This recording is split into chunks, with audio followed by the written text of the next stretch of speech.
Billionaire divorced for 2 years froze on the plane when he saw his ex-wife with twin babies. Before we begin, drop a comment telling us which city you're watching from. And once the story ends, don't forget to rate it from 0 to 10. Oh, and make sure to follow our channel for more stories like this. Now, sit back and enjoy every detail. The San Francisco International Airport terminal buzzed with the familiar chaos of departing travelers, but Lachlan Pierce moved through it like a man immune to disorder. At 39, his 6'3" frame commanded attention even in a crowd of business travelers. His dark charcoal Tom Ford suit was perfectly tailored, emphasizing his broad shoulders and athletic build that he maintained through disciplined morning workouts. Sandy brown hair styled with precision caught the terminal's fluorescent lights, while steel-gray eyes scanned his boarding pass with the same intensity he applied to billion-dollar contracts. Lachlan's company, Pierce Digital Infrastructure, had revolutionized how data centers operated across 3 continents. He was the kind of man who calculated risk down to the decimal point, who never made decisions based on emotion. Every move in his life was strategic, purposeful, measured, especially the marriage he had orchestrated 4 years ago. He paused near the floor-to-ceiling windows overlooking the tarmac,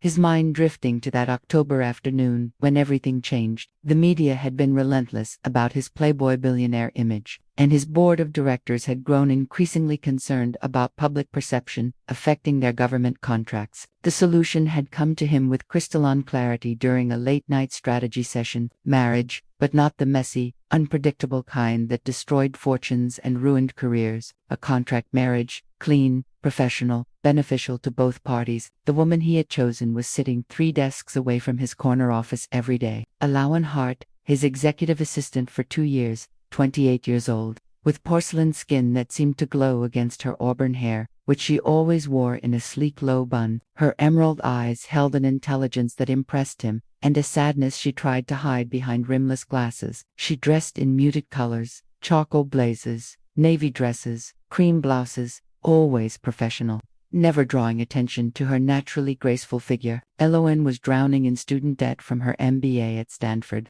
working 16-hour days to afford her mother's cancer treatments. She was brilliant with logistics, anticipating his needs before he voiced them, managing his impossible schedule with quiet efficiency. But more than that, she was safe. She wouldn't expect romantic gestures or emotional declarations. She understood business. The proposal had been delivered in his office on a rainy Thursday afternoon, presented like any other contract negotiation. "I need a wife for 2 years," he had said, not looking up from his laptop screen. "The board wants stability. The media wants a story. You need financial security." Eloan had frozen in the doorway, a stack of quarterly reports in her hands. "I'm sorry, what? A contract marriage. 2 years, you'll receive a signing bonus of $200,000 plus a monthly allowance of $50,000. In exchange, you'll attend social functions, manage my public schedule, and maintain the appearance of a committed relationship. No emotional complications, no expectations beyond what's outlined in the agreement." He had finally looked up then,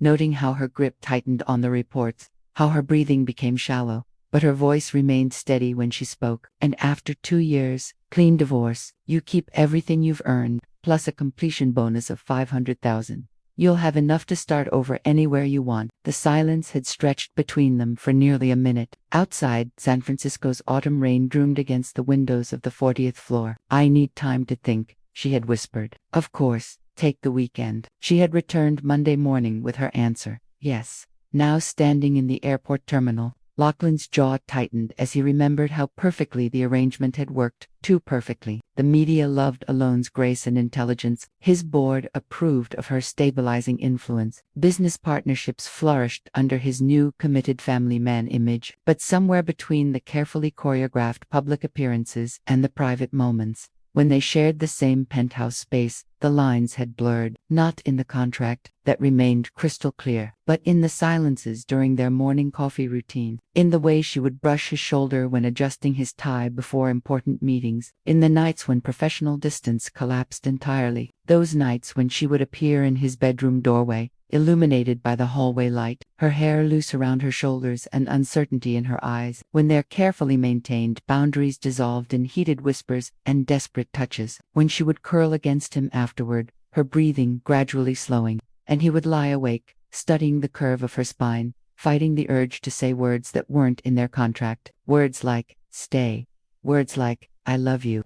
But he never said them. Vulnerability was weakness, and weakness was dangerous. So, he perfected the art of tenderness without commitment, of passion without promises. And Eloan learned to leave his bed before dawn, maintaining the fiction that nothing had changed between them, except everything had changed for both of them. The final months of their agreement had grown increasingly strained. Eloan began working later, arriving home after he was already asleep. She stopped lingering in his study when he was reviewing contracts. The easy conversation during their public appearances became forced, mechanical. He told himself it was better this way, cleaner, more professional. But when she had approached him 3 weeks before their contract expired, requesting an immediate divorce and termination of their agreement, the ground had shifted beneath his feet. I can't do this anymore, she had said, standing in his office with the same quietly desperate composure she'd worn when accepting his proposal. I'm resigning my position effective immediately. The divorce papers are already prepared. Eloan, we agreed to 2 years. I've fulfilled my obligations. The completion bonus isn't necessary. I need to leave. He had wanted to ask why, wanted to demand an explanation, wanted to confess that the thought of her leaving felt like suffocating. Instead, he had nodded curtly and signed the papers. 3 days later, she was gone. No forwarding address, no contact information. Even her mother had moved, leaving no trace of where Eloan Hart had disappeared to. For 2 years, Lachlan had told himself he was relieved. The arrangement had served its purpose. His reputation was solid, his business stronger than ever, his life returned to its previous order and control. But late at night in the penthouse that felt too large and too quiet, he knew he was lying to himself. Now boarding first-class passengers for Flight 447 to London Heathrow, the gate agent announced, pulling Lachlan from his memories. He gathered his carry-on bag, expensive leather monogrammed, containing exactly what he needed for his 5-day business trip to London, and walked toward the gate. This was routine, first-class travel, luxury accommodations, high-stakes negotiations. This was his world, predictable and controlled. He handed his boarding pass to the agent, accepting her professional smile with a nod, and walked down the jet bridge. The plane was spacious, modern, everything designed for his comfort and efficiency. He found his seat 1A as always and settled in, already mentally reviewing his presentation for tomorrow's infrastructure summit. The flight attendant offered champagne, which he declined in favor of sparkling water. He opened his laptop, preparing to use the flight time productively. Around him, other first-class passengers settled into their seats, business travelers like himself, a few families beginning luxury vacations. But as he waited for takeoff, something made him glance across the aisle. His blood froze. Eloan Hart sat 3 rows ahead, her auburn hair now falling in soft waves to her shoulders, instead of the severe bun he remembered. She wore a simple cream sweater and dark jeans, casual in a way she'd never been during their marriage, but it was unmistakably her. The elegant curve of her neck, the way she tucked a strand of hair behind her ear, the careful grace of her movements. And in her arms she held 2 babies, twin infants, perhaps a year old, with sandy brown hair that caught the cabin lights in a way that made Lachlan's heart stop completely. One baby, a boy, based on his blue outfit, was sleeping peacefully against her shoulder. The other, a girl in pink, was gazing around the cabin with wide, curious eyes, steel gray eyes that looked exactly like Lachlan's own. The mathematical precision that governed his life performed a calculation that shattered his world. 2 years since their divorce, plus 9 months. The timeline was perfect, devastating, absolute. Ian must have felt his stare because she turned slightly, her emerald eyes meeting his across the cabin, for a moment that lasted forever. Neither of them moved. No surprise crossed her features, only the quiet resignation of someone who had always known this moment would come eventually. Then she turned away, adjusting the sleeping boy in her arms, and Lachlan realized he couldn't breathe. His children, his son and daughter, 15 months old, according to his brutal mental arithmetic, walking, probably saying their first words, learning to explore the world, and he had missed every moment. The plane began to taxi toward the runway, but Lachlan couldn't focus on anything except the woman across the aisle, who was gently bouncing one baby while the other dozed. Eloan, who had vanished from his life carrying the most precious secret in the world. As the aircraft lifted into the sky above San Francisco, carrying him toward a confrontation he'd never planned for, Lachlan Pierce, the man who calculated every risk, who controlled every variable, finally understood what it meant to have no control at all. What would you do if you discovered that the person you let slip away was carrying the future you didn't even know you wanted? The altitude stabilized at 37,000 feet, but Lachlan's world remained in free fall. He stared at his laptop screen. The same quarterly projection spreadsheet opened for 20 minutes without a single number registering. Every few seconds, his eyes drifted to the seats ahead, where Elo was quietly entertaining the twins. The little girl, his daughter, had begun to fuss, and Eloan's response was immediate and instinctive. She shifted the sleeping boy to one arm while producing a small stuffed elephant from her carry-on bag. The girl's face lit up with pure joy, tiny hands reaching for the toy with the kind of uninhibited happiness that Lachlan had forgotten existed. Watching Eloan with their children was like witnessing a person he'd never met. Gone was the controlled professional woman who had managed his schedule with military precision. This Eloan moved with maternal grace, her voice soft as she whispered to the babies, her smile genuine in a way it had never been during their marriage. She looked free. The boy stirred, blinking awake with gray eyes that were unmistakably Pierce family genetics. Lachlan's throat constricted as he watched his son, look around with curious intelligence before settling back against his mother's shoulder with complete trust. Their names. He didn't even know their names. A flight attendant approached Eloan's seat. "Can I help with anything? Perhaps a bottle warming?" "No, thank you. They're fine for now." Elo's voice carried the same measured politeness he remembered, but underneath was a weariness that hadn't been there before, the kind of bone-deep exhaustion that came from raising two children alone. Alone because he hadn't known they existed. Lachlan's hands clenched into fists. The rage building in his chest wasn't entirely directed at Eloan, though a significant portion was. How could she have kept this from him? How could she have disappeared knowing she was carrying his children and never said a word? But the larger portion of his anger was reserved for himself. For the man who had been so terrified of vulnerability that he'd driven away the only woman who had ever mattered. For the coward who had hidden behind contracts and control, instead of admitting that somewhere between their first business meeting and their last night together, he had fallen completely, desperately in love. The cabin lights dimmed as the flight settled into its long journey across the Atlantic. Around them, passengers began settling in for sleep or quiet entertainment. Lachlan watched Ellen check her watch, then carefully arranged pillows and blankets to create a comfortable space for the twins. Her movements were efficient but gentle, clearly practiced. She was a good mother, of course. Elo had always been nurturing beneath her professional exterior. He remembered how she would stay late to help overwhelmed junior associates, how she'd personally coordinate care packages for employees, sick family members, how she'd quietly paid for the office janitor's son's medical bills without telling anyone. The boy, who looked so much like Lachlan it was startling, began to whimper. Eloan immediately shifted, lifting him to check his diaper before realizing he was simply hungry. She glanced around the first-class cabin, clearly calculating whether she could nurse discreetly without disturbing other passengers. Lachlan found himself half rising from his seat before catching himself. What was he going to do? Offer help? He had no idea how to care for infants. He'd never changed a diaper, never warmed a bottle, never soothed a crying baby. He was a stranger to his own children. The thought hit him like physical pain. Eloan managed to position herself so she could feed the boy while keeping the girl entertained with quiet songs. Even from his distance, Lachlan could hear her humming, a soft, melodic tune he didn't recognize. Her voice had always been beautiful, but this was different. This was the voice of a mother singing to her children, and it contained a tenderness that had never been directed at him. His phone buzzed with an incoming email, probably about tomorrow's London meetings, but he ignored it. For the first time in his professional life, business seemed completely irrelevant. How could he think about infrastructure deals and profit margins when he'd just discovered he was a father? The financial implications alone were staggering. Child support, education costs, healthcare, housing. Not that money was an issue, but the principle mattered. These children were entitled to everything he could provide, and Eloan had been shouldering that responsibility alone for over a year. Where was she living? How was she supporting herself and two babies? The completion bonus from their divorce would have helped, but raising twins was expensive, especially if she was on her own.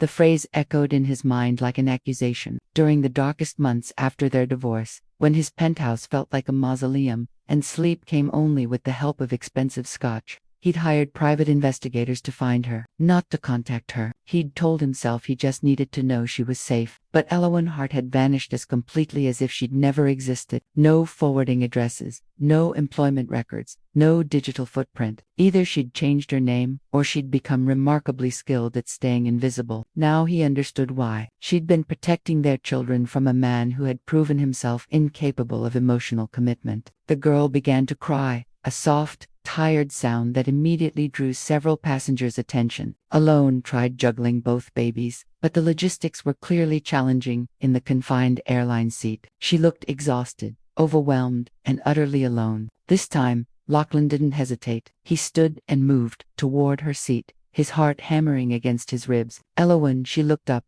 and for a moment her carefully maintained composure cracked. He saw fear flash across her features. Not of him exactly, but of this conversation. This moment that had been inevitable since the day she'd left. Lachlan. Her voice was steady, but her arms tightened protectively around the babies. Could I help? He gestured awkwardly toward the crying girl. I realize I have no experience, but you look like you could use an extra pair of hands. For several heartbeats, she studied his face as if trying to read his intentions. The other first-class passengers were beginning to notice the interaction, their curious glances adding pressure to an already impossible situation. Finally, Eloan nodded. Her name is Celeste. She's just tired.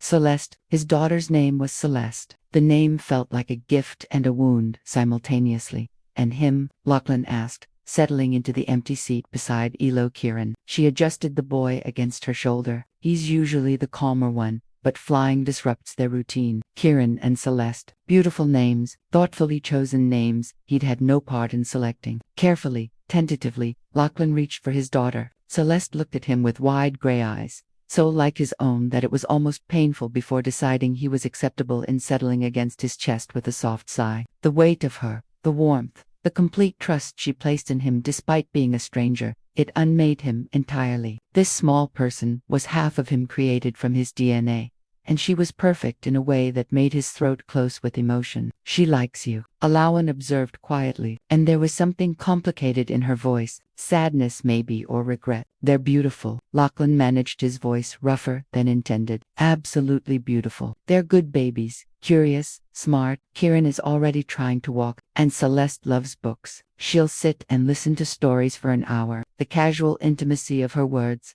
the everyday details of their children's personalities hit him like a physical blow. 15 months of milestones, of first smiles and first words and first steps, and he'd missed all of it. Eloan, he began, but she cut him off with a slight shake of her head. Not here, she said softly, glancing around at the other passengers. Not now. She was right. Of course, this conversation was too big, too important, too explosive for a crowded airplane. But holding his daughter, feeling her tiny fingers curl around his thumb, Lachlan knew that nothing would ever be the same. The plane flew through the night toward London, carrying 3 adults whose lives had just become irrevocably intertwined, and 2 babies who had no idea their world was about to change forever. The cabin had settled into the quiet rhythm of a red-eye flight. Most passengers were asleep, their reading lights dimmed, leaving only the soft blue glow of the emergency exit signs and the occasional flight attendant passing through with silent efficiency. But in row 3, sleep was impossible. Lachlan held Celeste against his chest, marveling at how naturally she had settled into his arms. Her tiny hand was fisted in his shirt, and her breathing had evened into the peaceful cadence of infant sleep. Every few minutes, she would make a small sound, a contented sigh, or a sleepy murmur, and his heart would contract with a fierceness that caught him off guard.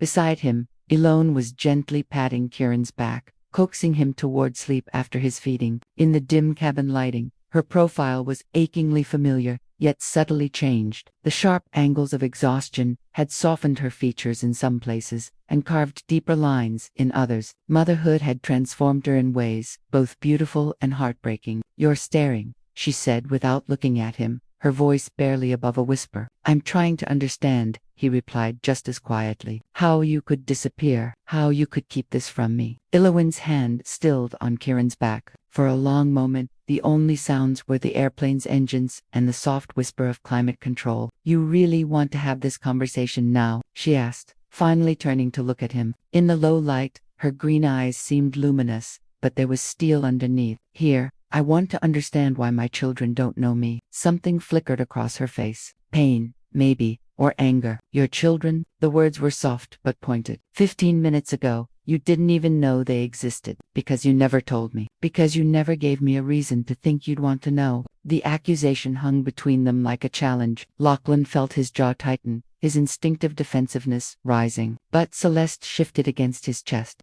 making a small sound of protest at his sudden tension, and the reminder of her presence forced him to moderate his tone. That wasn't your decision to make, he said carefully. Eloan's laugh was bitter and barely audible. Wasn't it, Lachlan? In 4 years of working together, and 2 years of marriage, you made it abundantly clear that emotions were inconvenient, that feelings were weakness. Do you honestly think I could have come to you pregnant and terrified and expected compassion? The words hit him like physical blows, each one landing with devastating accuracy. Because she was right, and they both knew it. I found out I was pregnant 3 weeks after I left, she continued, her voice growing quieter as the admission cost her. I was living in my car, eating ramen noodles for every meal, trying to figure out how to start over. And I was carrying twins from a man who had never once told me he cared about me. Living in her car, the image of alone, brilliant, graceful, alone, homeless, and pregnant, made his stomach lurch with shame. You could have called. Could have what? Her eyes flashed. Could have come crawling back to ask for help from the man who treated our entire relationship like a business transaction. Could have given you another contract to manage,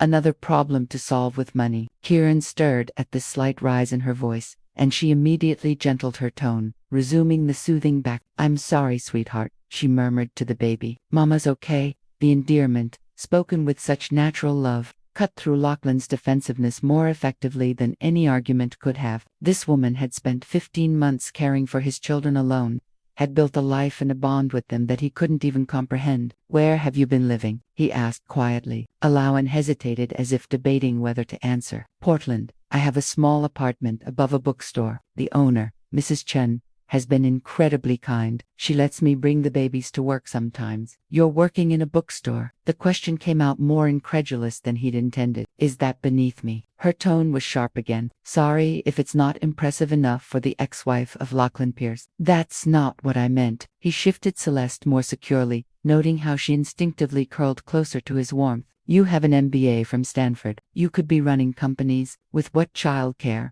What references? Eloan's voice carried the exhaustion of someone who had fought battles he couldn't imagine. I left our marriage with nothing but what was in our agreement. No work history I could claim. Being your wife doesn't exactly translate to a resume. And finding employment that pays enough to cover childcare for twins while being flexible enough to accommodate their needs, it's not as simple as you might think. The picture she was painting was devastating. While he'd been building his empire larger, expanding to new markets, and breaking profit records, the mother of his children had been struggling to afford groceries. The completion bonus went to medical bills when Kieran had pneumonia at 6 months, she said flatly. Premature babies have complications and insurance doesn't cover everything. Premature, another piece of information that hit him like a punch. His children had been born early, had faced health challenges, had spent time in a NICU, while he was completely oblivious to their existence. How early? He asked, his voice rough. 34 weeks. They were in the hospital for 3 weeks. Eloan's hand moved protectively to Kieran's head. It was the hardest thing I've ever experienced. Sitting in that NICU alone,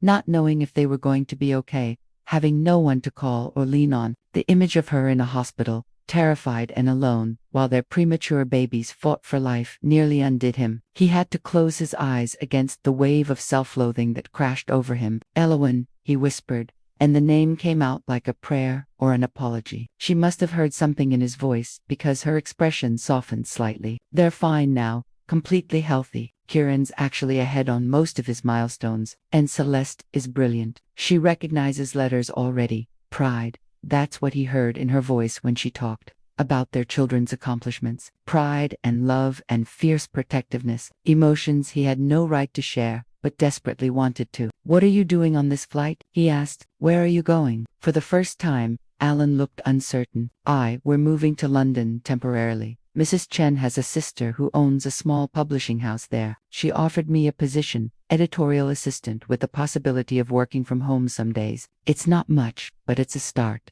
London. She was moving to London, the same city he was flying to for business. The coincidence seemed impossible, but then again, fate had already proven it had a twisted sense of humor. For how long? 6 months initially, maybe longer if it works out. She studied his face carefully. Why? Before he could answer, Celeste stirred in his arms, her small face scrunching as she began to wake. Without thinking, Lachlan found himself gently bouncing her, his hand rubbing circles on her tiny back the way he'd seen Eloan do. To his amazement, it worked. Celeste settled back into sleep with a contented sigh. She likes you, Eloan observed again, and this time, there was something wistful in her voice. She doesn't know any better, Lachlan replied, but there was no bitterness in it, just truth. Maybe that's for the best. Children are there, quick to love, quick to trust. It's adults who complicate things. The observation hung between them, loaded with meaning. Outside the airplane windows, stars wheeled across the Atlantic darkness, and somewhere below, the ocean carried its secrets toward distant shores. I have meetings in London all week, Lachlan said finally, but after that, I'd like to spend time with them, if you'll let me. Eloan was quiet for so long, he thought she might refuse. When she finally spoke, her voice was carefully neutral. They're your children, too. I've never wanted to keep them from you, Lachlan. I needed to protect them, and myself, from me, from disappointment, from hoping for something that might never come. The words were honest enough to cut and accurate enough to leave him speechless, because what could he promise her? That he'd changed, that he was ready to be the father these children deserved. He didn't even know if that was true. But holding Celeste, watching Kieran sleep peacefully against his mother's shoulder, Lachlan felt something shift inside his chest, something that felt suspiciously like hope. The plane flew on through the night, carrying a fractured family toward an uncertain future. While questions multiplied in the darkness like stars, Heathrow Airport materialized through the morning fog like a promise and a threat. After 8 hours in the air, the cabin stirred with the restless energy of approaching arrival. Passengers stretched, gathered belongings, and prepared for the chaos of customs and baggage claim. But Lachlan felt suspended in time, reluctant to break the fragile bubble of intimacy that had formed around his makeshift family. Celeste had spent the last 2 hours of the flight alternating between his arms and Eloan's, as if testing this new person who had appeared in her small world. Each time she settled against his chest, each time her tiny fingers explored the texture of his shirt or the curve of his watch, Lachlan felt another piece of his carefully constructed defenses crumble. Kieran had been more cautious, content to observe this stranger from the safety of his mother's embrace. But when Lachlan had made faces during a particularly fussy moment, the baby had rewarded him with a gummy smile that nearly stopped his heart. Ladies and gentlemen, we're beginning our descent into London Heathrow, the captain announced. Local time is 7:45 a.m. with partly cloudy skies and a temperature of 12 degrees C. Eloan began the practiced routine of securing the babies for landing, checking car seats, organizing diaper bags, ensuring bottles were accessible. Her movements were efficient but tinged with exhaustion that seemed bone deep. Lachlan watched her work, noting details he'd never paid attention to during their marriage. The way she unconsciously hummed when concentrating, how she double-checked everything twice, the gentle firmness with which she handled the twins. Do you need help with anything? He asked as she struggled to manage both car seats while keeping the babies calm. I've got it, she replied automatically, then caught herself. Actually, could you hold Kieran while I get Celeste settled? It was a small request, but it felt monumental. Lachlan accepted his son with hands that trembled slightly, still amazed by how natural it felt, despite his complete lack of experience. Kieran studied his face with solemn gray eyes as if trying to solve a puzzle. He's trying to figure you out, Eloan observed, securing Celeste's car seat with practiced efficiency. He's the cautious one. Celeste trusts everyone immediately, but Kieran takes his time. Smart boy, Lachlan murmured, and was rewarded with another tentative smile from his son. The plane touched down with barely a bump, and soon they were taxiing toward the gate. Around them, the first-class cabin filled with the sounds of phones powering on, conversations resuming, and the general bustle of arrival. but their small row remained cocooned in uncertain quiet. "What happens now?" Lachlan asked as the plane came to a stop. Eloan didn't meet his eyes. "We go through customs. I take the babies to our hotel to rest while I figure out the tube system. Tomorrow I start looking for permanent housing." "Your hotel?" "Nothing fancy. Just a small place in Bloomsbury that takes families." The thought of her navigating London alone with 2 babies, staying in some budget hotel, made his jaw clench. "That's not necessary, Lachlan. I own a flat in Knights, 3 bedrooms fully furnished. You and the children should stay there." Elo's eyes flashed. "I'm not accepting charity." "It's not charity. He struggled for words that wouldn't sound possessive or controlling. "It's practical, safe, and it would let me spend time with Kieran and Celeste while you get settled." "While you get settled, too, you mean?" "Yes," he admitted, "while I figure out how to be their father." The honesty seemed to surprise her. She studied his face for a long moment, clearly weighing options and risks around them. Passengers were beginning to deplane, but their row remained frozen in negotiation. "1 week," she said finally, "while I find something permanent, and I pay rent." "Ellen, rent, or I find my own place today." He nodded, recognizing the steel in her voice. That meant further argument was futile. "Fine, rent." They gathered their belongings and joined the slow procession off the plane in the jet bridge. With Celeste sleeping in her carrier and Kieran alert in his car seat, they looked like any other family arriving for a London vacation. The illusion was almost painful in its normality. Customs proved surprisingly smooth. Lachlan's diplomatic passport expedited the process, and Eloan's documentation was thorough and organized. Within an hour, they were standing in the arrivals hall, surrounded by the multilingual chaos of one of the world's busiest airports. "My driver should be here," Lachlan said, scanning the crowd of uniformed chauffeurs holding signs. "Driver?" Eloan raised an eyebrow. "Of course, you have a driver. His name is James. He's been with me for 3 years whenever I'm in London. Very discreet, excellent with unusual situations." Before she could ask what that meant, a tall, silver-haired man, in an impeccable navy uniform, approached them. James had the bearing of former military and eyes that missed nothing, but his expression remained perfectly neutral as he took in the scene. "Mr. Pierce," he said with a slight bow. "Welcome back to London, James. I'd like you to meet Eloan Hart." And Lachlan hesitated, realizing he'd never introduced his children to anyone before. "My son and daughter, Kieran and Celeste." If James was surprised by this development, he showed no sign of it. "A pleasure, Miss Hart. And might I say, the little ones are absolutely beautiful." Eloan smiled, the first genuine smile Lachlan had seen from her since the airport. "Thank you, and please call me Alahan, of course. Now, shall we collect your luggage? I've brought the larger vehicle, anticipating you might have additional requirements." James's efficiency was remarkable. Within minutes, he'd secured their bags, installed the car seats with expert precision, and was guiding them through London traffic with the smooth competence that had made him invaluable to Lachlan's London operations. In the back seat, Lachlan found himself hyper-aware of every detail. The way morning light caught the auburn highlights in Alahone's hair, how she unconsciously reached to check on each baby every few minutes, the quiet contentment of his children as they watched the city pass by their windows. "First time in London?" James asked Eloan through the intercom. "Yes, though I've read about it extensively. I studied abroad in college but never made it here." "Where did you study?" Lachlan asked, realizing there were vast gaps in what he knew about her life before she'd become his assistant. "Florence, art history, and literature. I spent a summer living above a tiny bookshop near the Ponte Vecchio, helping the owner catalog her collection in exchange for room and board." The image of a younger Eloan in an Italian bookshop, surrounded by centuries-old texts and Renaissance art, was both enchanting and heartbreaking. How had he worked beside her for 4 years without knowing these essential details about who she was? "That sounds magical," he said softly. "It was. It's actually where I fell in love with rare books and publishing.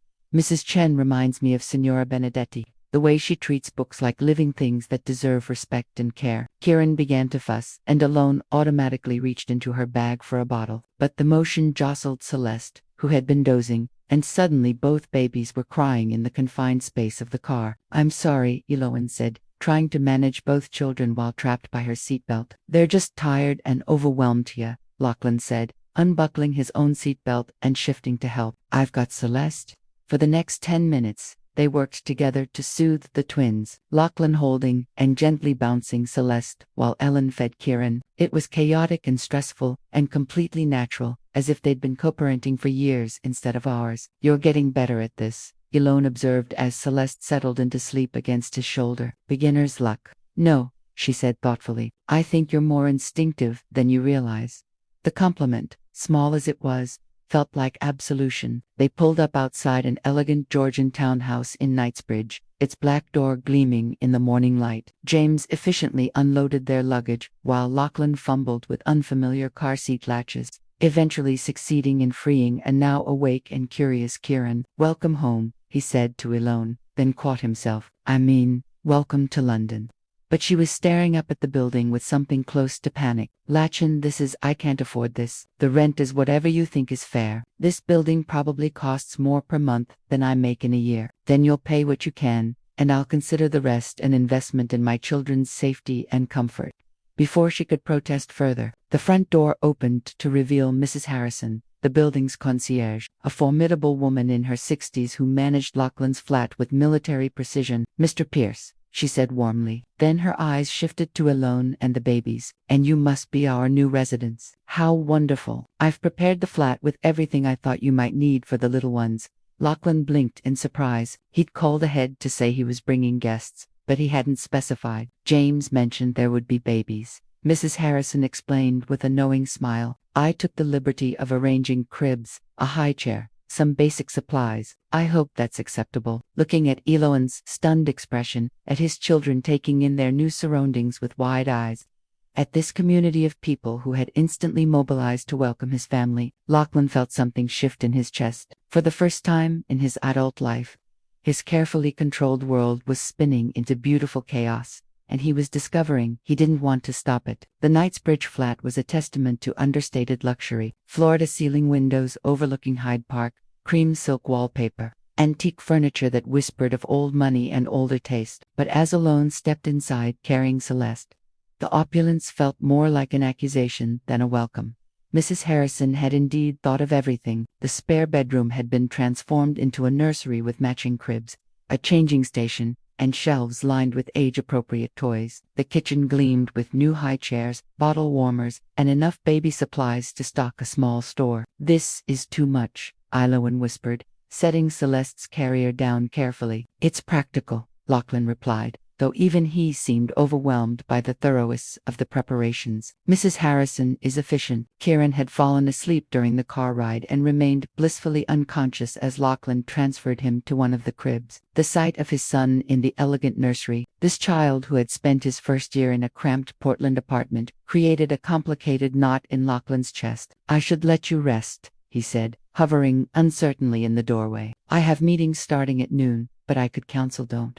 Elo's voice was sharp with exhaustion. "We need time to adjust, and you need time to think about whether this is really what you want, what I want. Children change everything, Lachlan, not just your schedule or your living space, everything. Your priorities, your sleep, your freedom, your heart, and once you're in their lives, you can't take it back without devastating them." The warning hit him like a challenge. "You think I'm going to walk away? I think you've never had to put anyone else's needs before your own. And I think when you realize what that actually means, the 3 a.m. feedings, the tantrums, the way they'll need you, even when it's inconvenient, you might discover this isn't the life you want." Before he could respond, Celeste woke with a sharp cry that quickly escalated to a full wail. Eloan moved immediately to soothe her, but the baby was inconsolable, her tiny face red with distress. "She's overstimulated," Eloan explained, bouncing Celeste gently. "New place, new smells, disrupted routine. This might take a while." As if summoned by his sister's cries, Kieran woke and added his voice to the chaos. Within minutes, both babies were screaming with a particular intensity that only overt tired infants could achieve. Lachlan watched Eloan try to manage both children, her movements growing more frantic as nothing seemed to work. Dark circles shadowed her eyes, and her hands shook slightly with fatigue. "Let me help," he said, reaching for Kieran. "You have meetings. Forget the meetings." The next 3 hours were a masterclass in humility. Every time they managed to calm one baby, the other would start crying. Kieran rejected every bottle Lachlan offered,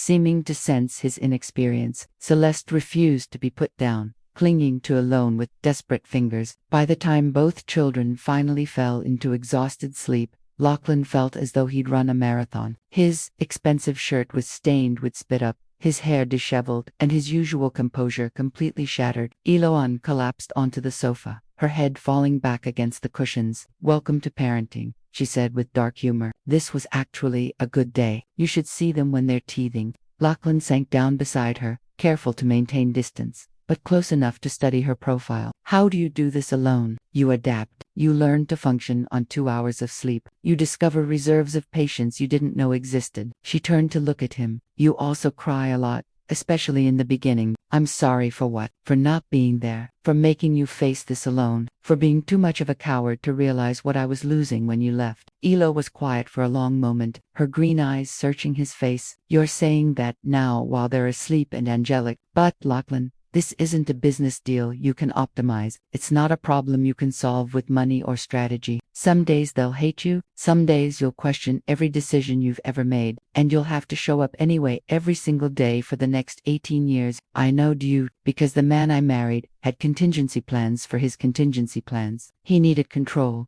predictability, guaranteed outcomes. Children offer none of those things." Her words stung because they were accurate, but holding his children, watching them trust him despite being strangers, had awakened something in him that felt bigger than fear. "Maybe I need to learn to live without control," he said quietly. "Maybe you do." His phone buzzed insistently. His assistant, probably wondering where he was for the infrastructure summit. The meeting that had brought him to London now seemed absurdly irrelevant. "Answer it," Eloan said, noting his glance at the phone. "It's not important. Your entire empire is built on meetings like this being important. My empire can wait." Something shifted in her expression. Surprise, maybe, or the beginning of hope. But before she could respond, a sharp knock at the door interrupted them. Lachlan frowned, checking his watch.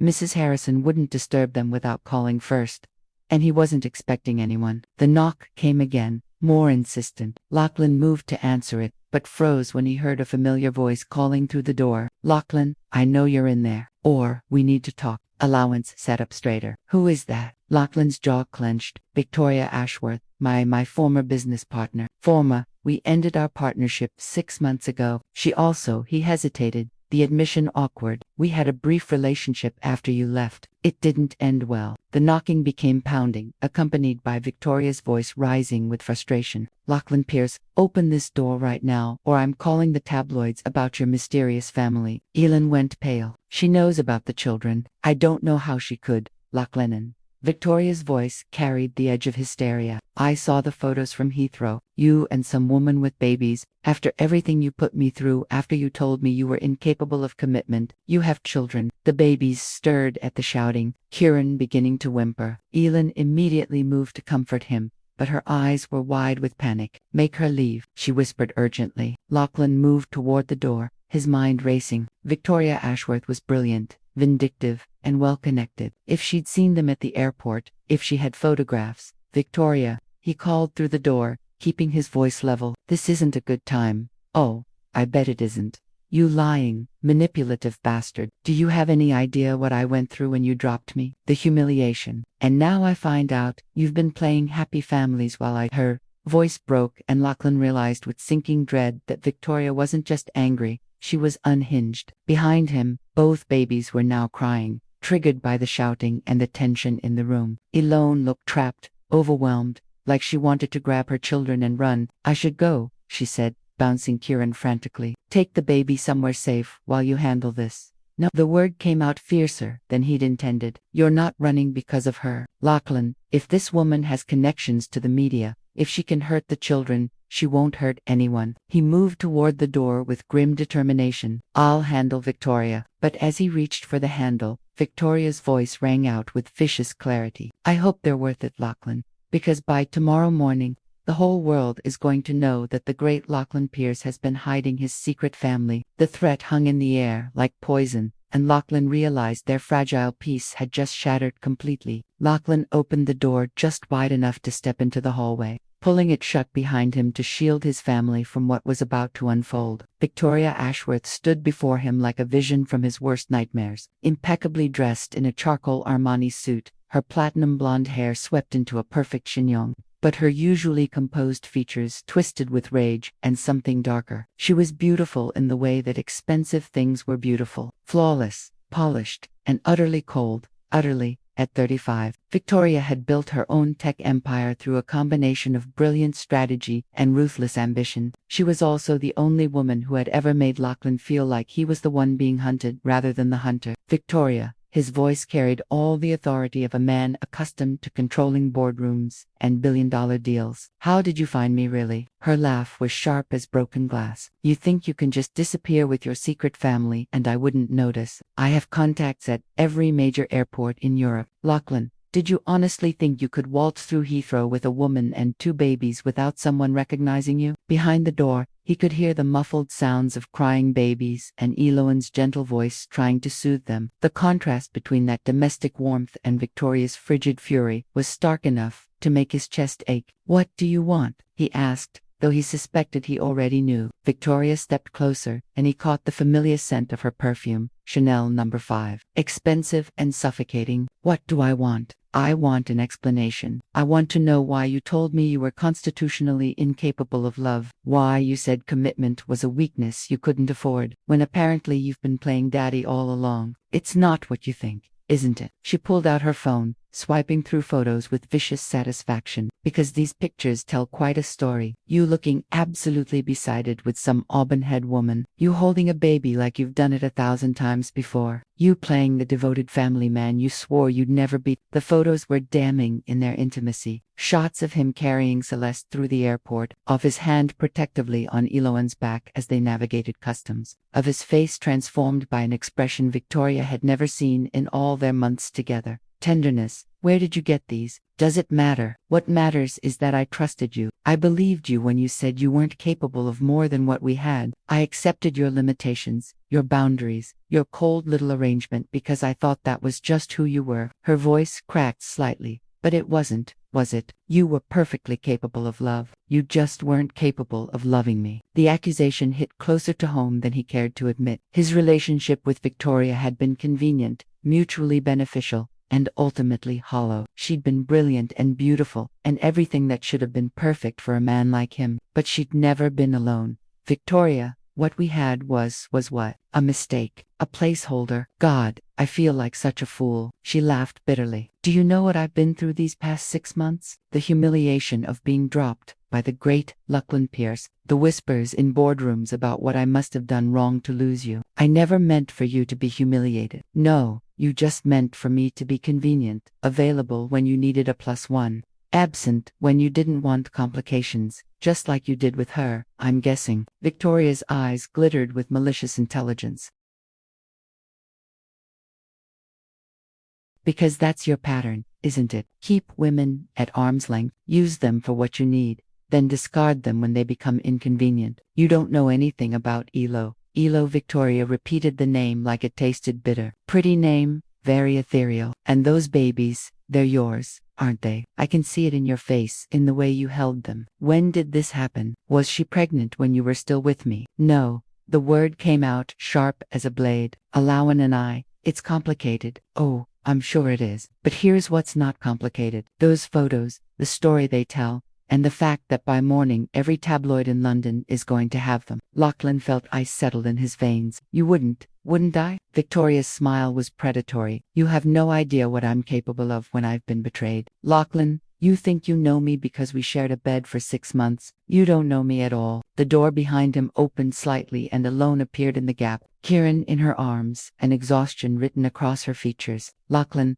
I'm sorry to interrupt, but Celeste won't stop crying and I think she's running a fever." Victoria's eyes zeroed in on Eloan with laser focus, taking in every detail, the natural beauty that needed no enhancement, the maternal grace, the way she looked at Lachlan with a combination of trust and weariness that spoke of complicated history. "So you're the famous Eloan," Victoria said with false sweetness, "the woman who managed to accomplish what no one else could, turning the ice-cold Lachlan Pierce into a devoted father." Eloan's arm tightened protectively around Kieran. "I'm sorry, I don't believe we've been introduced." Victoria Ashworth, Lachlan's former business partner. The pause was deliberate and loaded with implication. "Current crisis," Lachlan interjected firmly. "Eloan, Go back inside. I'll be there in a moment. But Victoria wasn't finished. Tell me, Eloan, how long have you known Lachlan? Because I'm trying to figure out the timeline here. When exactly did he become this wonderful family man you seem to think he is? Victoria, enough.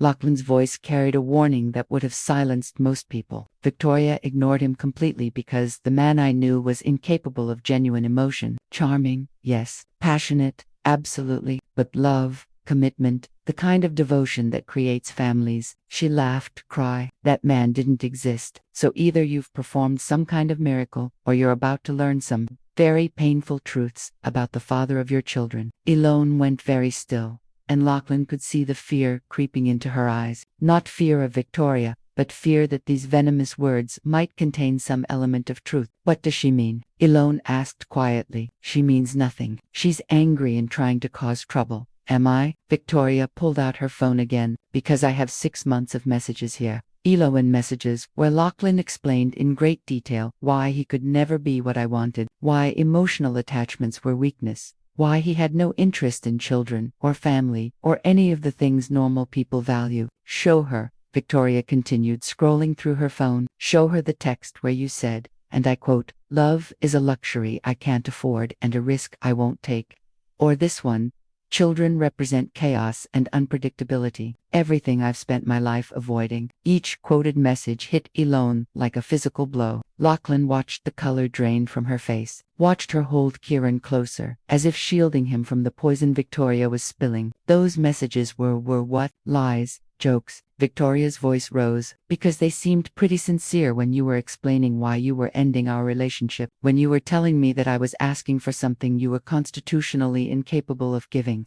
Kieran began to cry, sensing his mother's distress, and from inside the flat came the sound of Celeste's escalating wails. Eloan looked overwhelmed, trapped between the chaos inside and the venom outside. "I have to go," she whispered, backing toward the door. "The baby's need, of course," Victoria said with false sympathy. "Run along, and take care of your children." But Ian, you might want to ask yourself what changed Lachlan's mind about family, because in my experience, men like him don't change. They just get better at pretending. The door closed behind Alan with a soft click that sounded like judgment. Lachlan was left alone in the hallway with Victoria and the wreckage of words that couldn't be taken back. "Satisfied?" he asked, his voice deadly quiet. "Not even close." Victoria's smile was sharp as winter. "I want you to suffer the way I did. I want you to lose everything that matters to you the way you took everything that mattered to me. I never promised you anything." "No, but you promised her something, didn't you? Otherwise, why would she be here? Why would she trust you with those babies?" Victoria leaned closer, her voice dropping to a whisper. "What happens when she realizes that the devoted father act is just that, an act? What happens when you revert to type and destroy another woman who was foolish enough to believe in you? You don't know what you're talking about, don't I? Because from where I'm standing, it looks like you're about to break that poor woman's heart all over again. And when you do, I'll be there to document every moment of it." Victoria turned toward the elevator, pausing to deliver her final blow. "Oh, and Lachlan, those photos will be in tomorrow's papers, whether you cooperate or not. But if you want to control the narrative, if you want to protect your little family from the worst of it, you'll call me, because I'm the only one who can make this story go away." The elevator doors closed on her satisfied smile, leaving Lachlan alone in the hallway with the taste of ash in his mouth and the sound of his children crying through the door. Everything Victoria had said was true. He had written those messages, had meant them when he sent them. The man who had told Victoria Ashworth that love was weakness was the same man now standing outside a flat where his family waited, broken and afraid. And for the first time since he'd seen Alan on that airplane,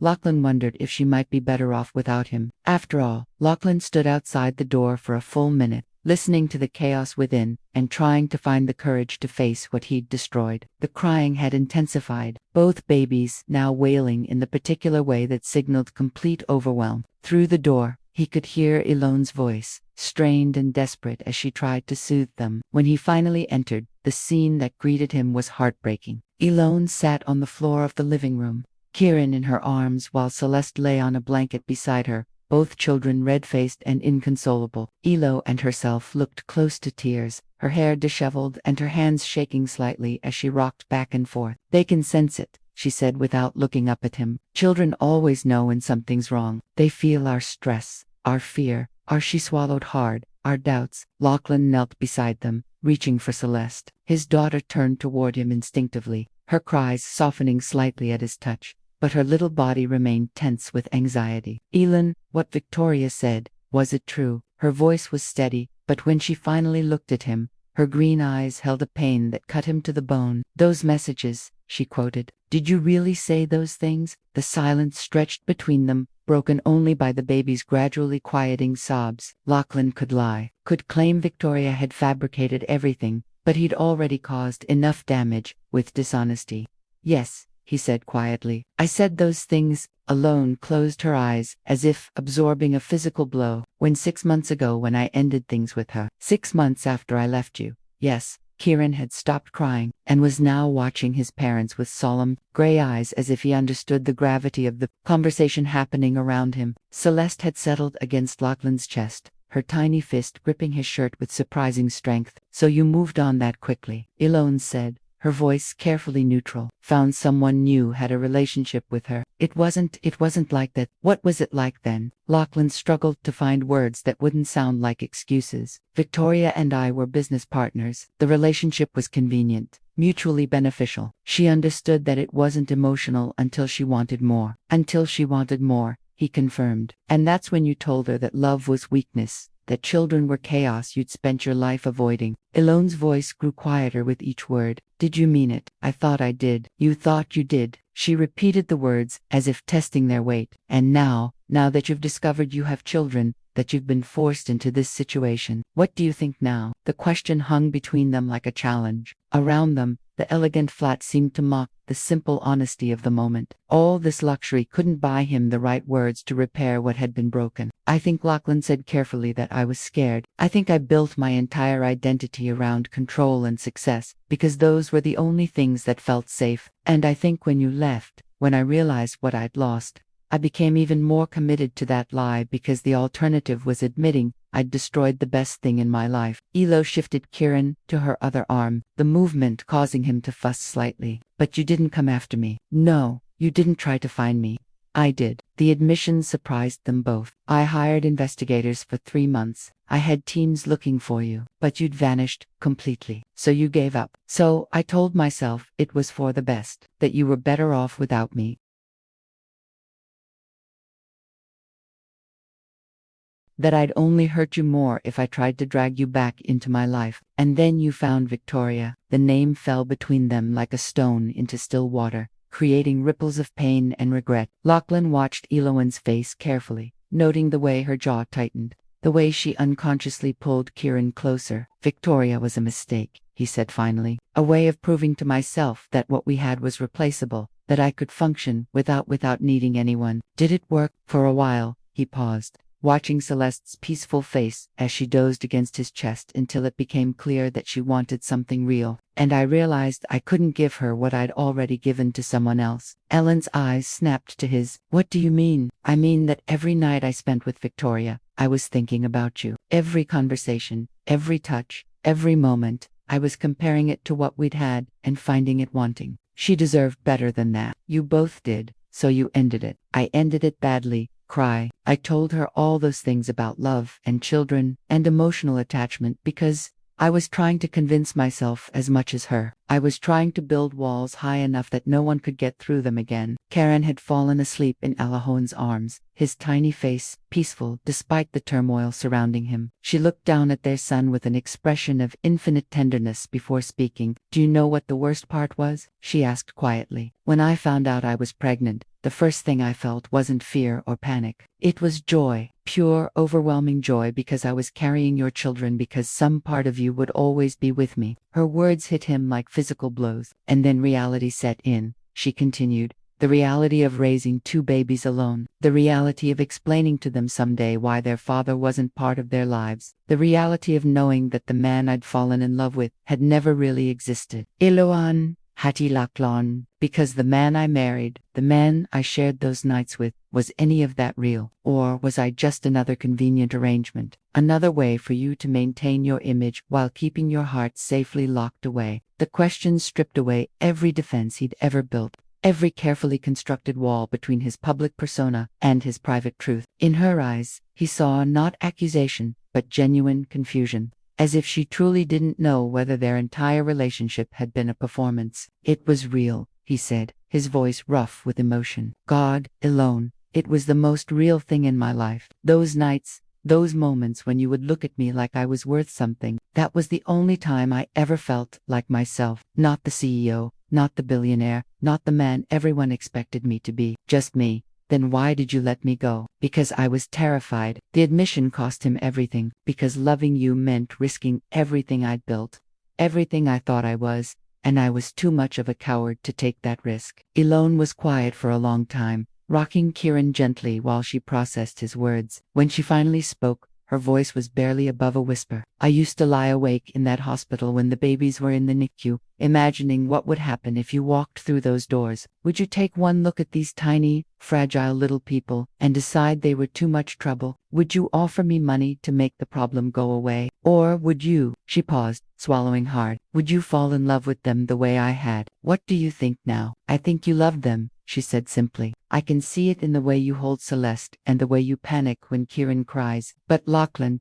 loving them isn't enough. Children need consistency, stability, commitment. They need someone who won't disappear when things get difficult." "I won't disappear." "How can I believe that? How can I trust that this version of you, the devoted father, the man who wants to be part of their lives, isn't just another performance, another role you're playing until it becomes inconvenient?" Before he could answer, his phone buzzed with an incoming call. The name on the screen made his blood freeze. Thomas Blackwell, the most ruthless tabloid editor in London, and a man who had made millions destroying reputations. Eloan saw his expression change. "What is it?" "The story's already starting," he said grimly, declining the call. Victoria wasn't bluffing. As if summoned by his words, his phone began buzzing incessantly. Calls from reporters, texts from his assistant, emails from his publicity team. Within hours, maybe minutes, their private crisis would become public entertainment. Eloan looked down at their sleeping children, her face pale with a new kind of fear. "They're going to tear us apart, aren't they? The media, the publicity, they're going to turn our lives into a circus. I won't let that happen." How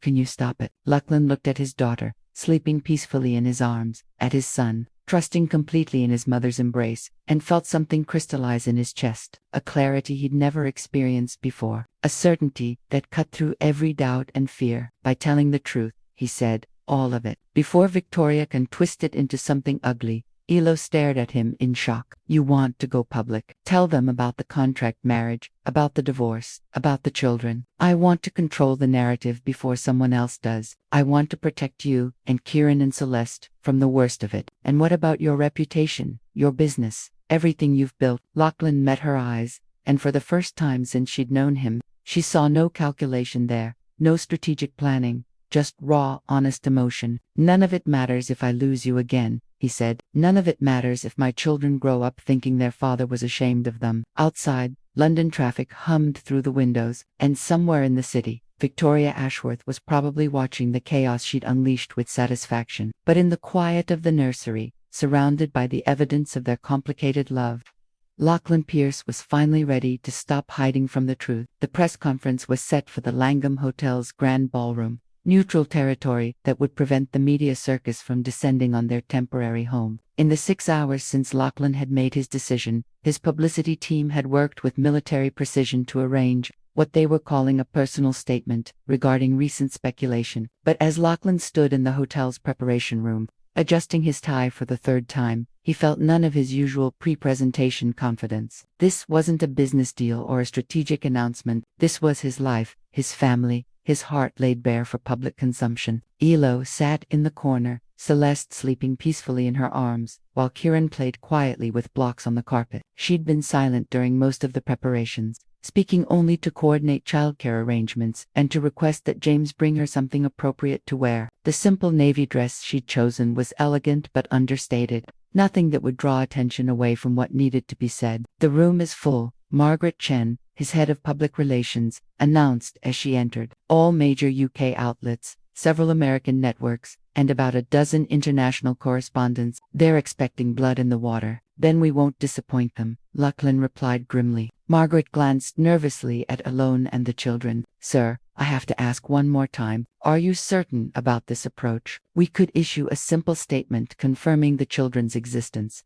provide minimal details, and let it die down naturally. This level of disclosure is necessary, Lachlan finished. Victoria Ashworth has weaponized half-truths and speculation. The only way to disarm her is with complete transparency. And what about Ms. Hart? Have you considered what this exposure will mean for her and the children? Eloan looked up from Celeste, her green eyes meeting Margaret's concerned gaze. I've spent 15 months hiding, she said quietly, from the world, from the truth, from the possibility that my children might never know their father. Maybe it's time to stop running. Kieran looked up at the sound of his mother's voice, offering her one of his blocks with a gummy smile that made Lachlan's heart contract. In a few minutes, that sweet, innocent face might be splashed across every newspaper in Europe. The thought made him physically ill. Last chance to change your mind, he said to Eloan. Is that what you want? For me to change my mind, I want you to feel safe. I want our children to be protected. They can't be protected from the truth forever,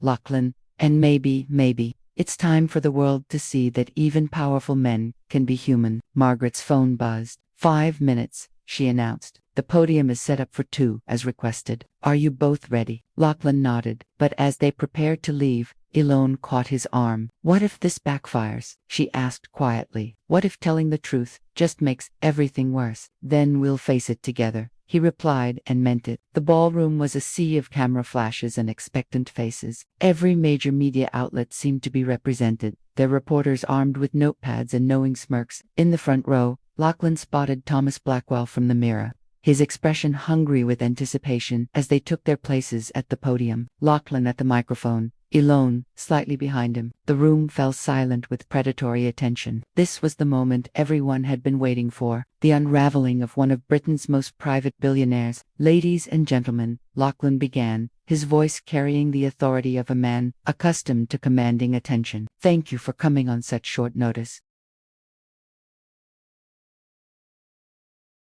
I've called this conference to address recent speculation about my personal life and to set the record straight about matters that have been misrepresented in the press. A hand shot up immediately, but Lachlan held up his own to forestall questions. I'll take questions after I've made my statement. What I have to say requires context, and I ask for your patience as I provide it. He glanced back at Eloan, drawing strength from her steady presence, then turned back to face the wall of cameras and skeptical faces. 4 years ago, I made a business proposition to my executive assistant, Eloan Hart. I proposed a contract marriage, a legal arrangement that would benefit both of us professionally and financially, with clearly defined terms and a specific duration. The room erupted in murmurs and camera clicks. This wasn't what they'd expected. Most had assumed some sort of secret love affair or hidden scandal. The arrangement was purely transactional, Lachlan continued, his voice growing stronger. Ms. Hart needed financial security to handle family medical expenses and student debt. I needed the stability that marriage provided for my public image and business relationships. We agreed to 2 years, after which we would divorce amicably and go our separate ways. But that's not what happened. A reporter called out. No, Lachlan agreed. That's not what happened, because somewhere between the contract signing and the expiration date, something unexpected occurred. I fell in love with my wife. The admission sent a ripple of surprise through the room. This wasn't the cold business story they'd come for. This was personal, raw, human. The problem, Lachlan continued,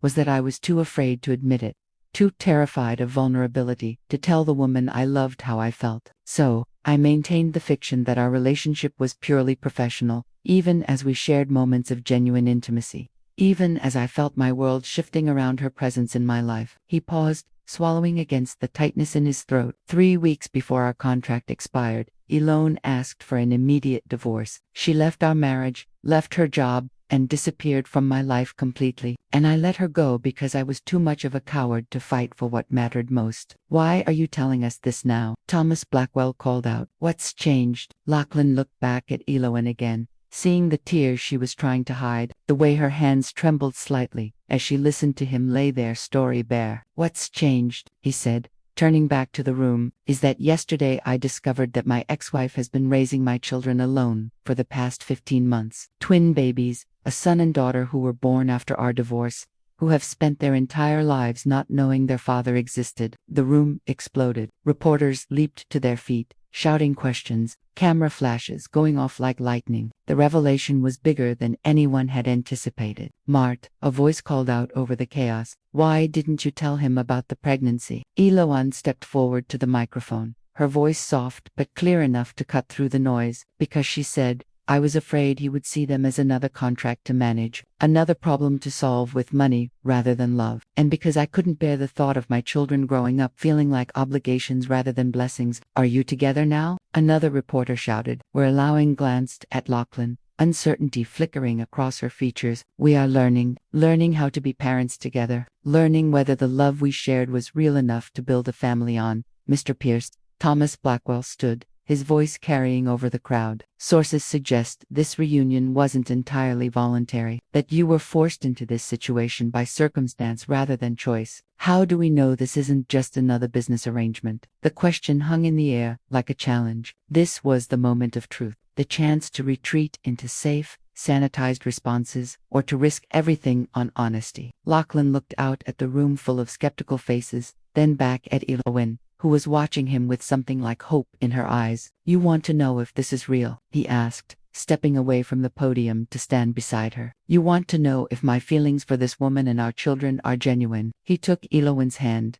feeling her fingers tremble in his. "4 days ago, I thought I had everything a man could want: money, power, success, respect. I thought I was complete. But holding my daughter for the first time, watching my son smile, seeing the woman I love struggle alone with burdens I should have shared, I realized I've been living half a life." His voice grew stronger, more certain. "I realized that all the money in the world can't buy you the sound of your child laughing. All the power in the world can't give you the peace of knowing you're exactly where you belong. And all the success in the world means nothing if you're too afraid to admit that you need someone more than they need you." He turned to face Eloan fully, no longer caring about the cameras or the reporters or the story this would become. "I love you," he said, loud enough for everyone to hear, but speaking only to her. "I loved you when we were married. I loved you when you left. And I love you now. I love our children with a fierceness that terrifies me. And if you'll let me, I want to spend the rest of my life proving that this time I'm brave enough to choose love over fear."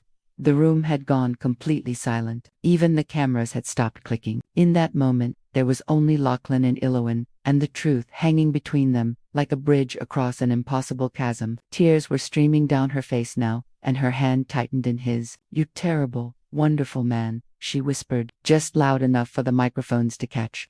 "You couldn't have said that privately." "I've spent too much of our relationship hiding in private," he replied. "I wanted the whole world to know that Eloan Hart and our children are the most important thing in my life."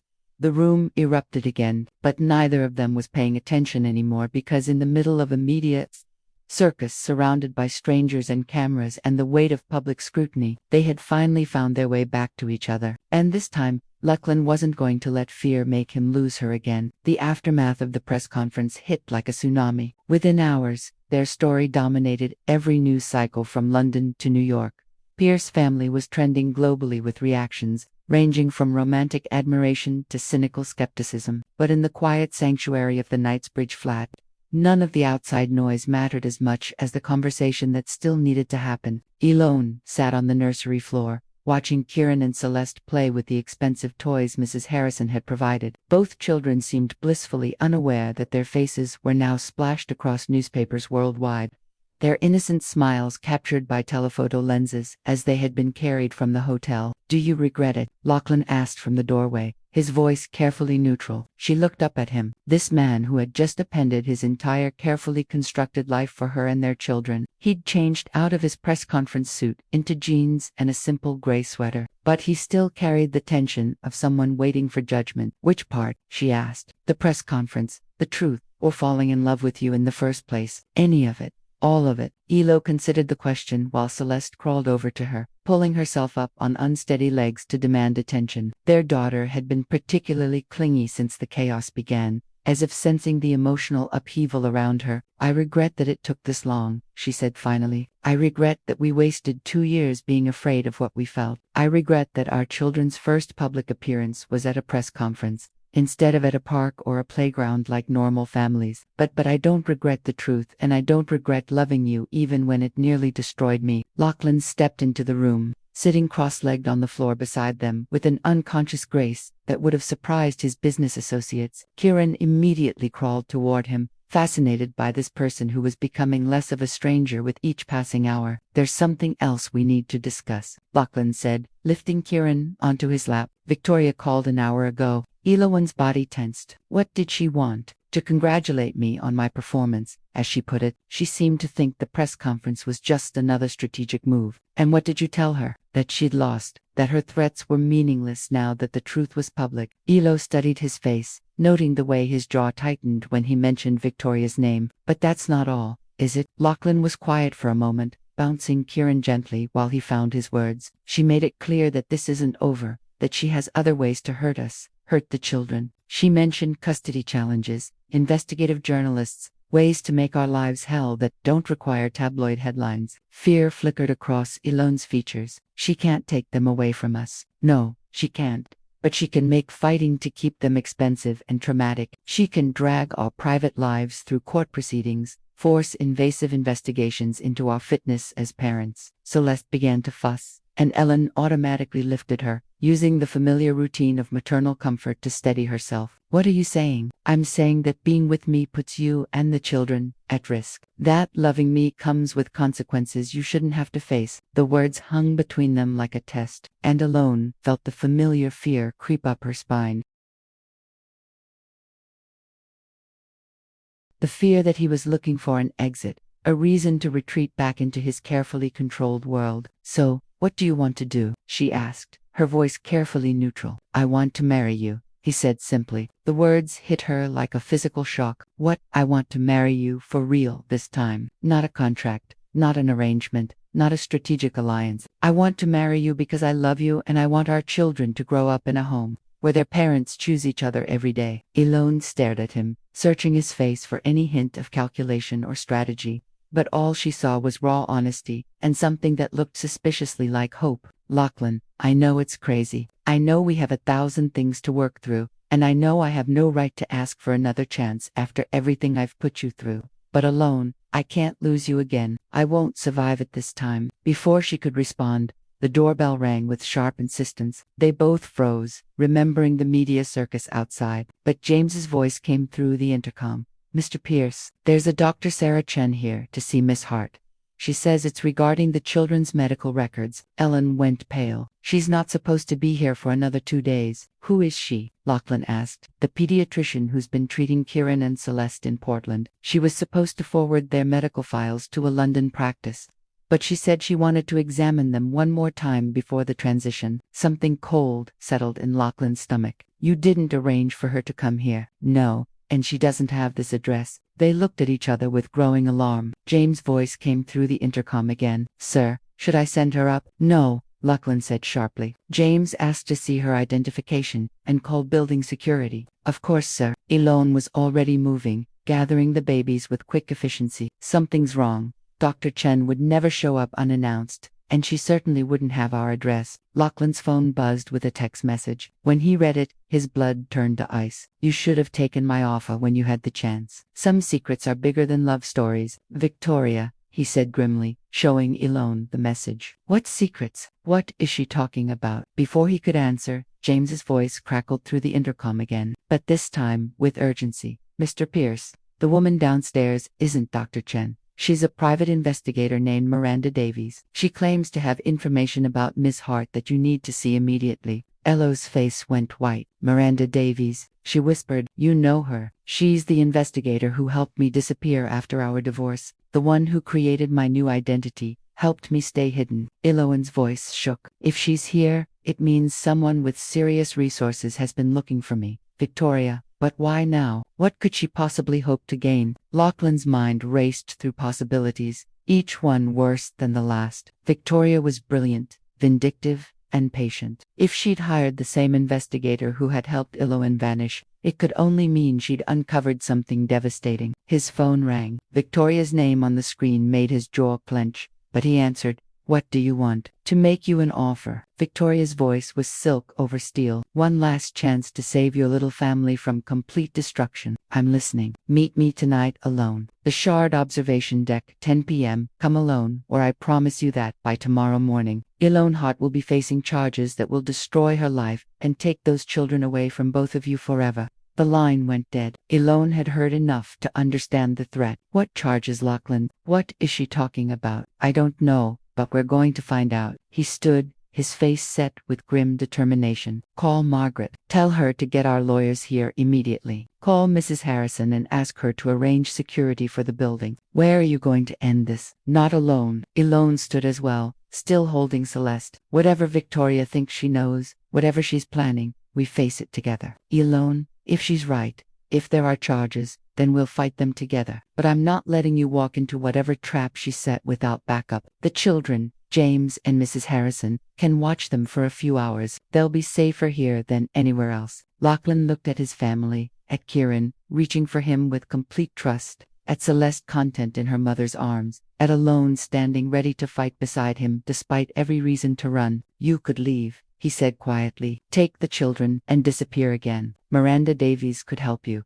Keep you safe from whatever Victoria has planned. Is that what you want? I want you to be safe. I want our children to be protected. Then stop trying to face this alone. Eloan's voice carried the steel he remembered from their business days. The strength that had first drawn him to her. We're stronger together, Lachlan. Isn't that what today taught us? Outside, London glittered in the approaching darkness, full of secrets and shadows and the promise of confrontation. But inside the nursery, surrounded by evidence of their love and their hope for the future, Lachlan and Eloan prepared to face whatever storm Victoria Ashworth had brewing, because this time they wouldn't let fear tear them apart. This time they would choose each other, no matter what the cost. The Shard pierced the London sky like a glass dagger, its observation deck offering a panoramic view of the city sprawling below. At 10 p.m., the tourist crowds had long departed, leaving the space eerily quiet except for the whisper of wind against reinforced glass. Victoria Ashworth stood silhouetted against the glittering cityscape, her platinum hair catching the ambient light as she waited with predatory patience. Lachlan and Ellen emerged from the elevator together, their footsteps echoing in the vast space. They'd left the children with James and Mrs. Harrison, surrounded by security that would make Fort Knox envious. But no amount of protection could shield them from whatever truth Victoria was about to unleash. I told you to come alone, Victoria said without turning around. And I told you that we're done playing by your rules, Lachlan replied, his voice carrying across the observation deck. Victoria finally turned, and in the ambient lighting her beauty was sharp as winter, all elegant angles and calculated perfection. But her eyes held a darkness that spoke of obsession and barely controlled rage. How touching, the devoted couple, ready to face anything together. Her smile was razor-sharp. I wonder if that unity will survive what I'm about to tell you. Just say what you came to say, Eloan said, her voice steady despite the fear Lachlan could feel radiating from her. Oh, I will. But first, let me set the stage. Victoria moved to one of the floor-to-ceiling windows, gesturing at the city below. Do you see that building there? The one with the red lights? That's the Children's Protection Services headquarters. They work very closely with international law enforcement when cases involve child endangerment. Lachlan's jaw clenched. If you've contacted social services with false allegations, Victoria's laugh was like breaking glass. Oh, Lachlan, you still don't understand. The allegations aren't false. They're just complicated. She pulled out a tablet, swiping to reveal documents that made Ellen's face go ashen with recognition. Tell me, Eloan, do you remember Dr. Marcus Whitfield? The name hit Ellen like a physical blow. Lachlan watched her sway slightly, her hand reaching out to steady herself against the glass. I can see that you do, Victoria continued with satisfaction. Dr. Whitfield was the attending physician when your twins were born prematurely in Portland. Very dedicated doctor, very thorough in his record. What are you talking about? Lachlan demanded, moving protectively closer to Elo. I'm talking about medical fraud, identity theft, and child endangerment charges that could send your beloved Eloan to prison for 10 years. Victoria's voice carried the satisfaction of someone holding all the cards. You see, when our dear Eloan disappeared after your divorce, She didn't just change her name, she assumed a completely false identity. Elo's breathing had become shallow, but she forced herself to speak. I had to protect myself and the babies. Protect yourself by using a dead woman's social security number, by forging medical histories and birth certificates. Victoria's eyes glittered with malicious triumph. The identity you've been living under belongs to one Eloan Hart who died in a car accident in Nevada 3 years ago. A very convenient death for someone who needed to disappear. The accusation hung in the air like poison. Lachlan looked at Eloan, seeing not guilt but the exhausted resignation of someone whose deepest secret had finally been exposed. Is it true? He asked quietly. Eloan closed her eyes, her voice barely above a whisper. Yes, you see, Lachlan, Victoria continued, circling them like a shark in blood. Your precious Eloan isn't just the wronged wife seeking to protect her children. She's a fugitive who's been living under a stolen identity, who gave birth to those babies using fraudulent documents, who's been claiming medical benefits and government assistance under false pretenses. Why? Lachlan asked, his voice rough with confusion and pain. Eloan opened her eyes, meeting his gaze with a mixture of love and desperation. Because I couldn't use my real name. Because if I'd filed for divorce as Alina Morrison instead of Eloan Hart, you would have found me in a day. The words hit him like lightning. Alina Morrison, my real name, the name on my birth certificate, my Stanford transcripts, my original employment records,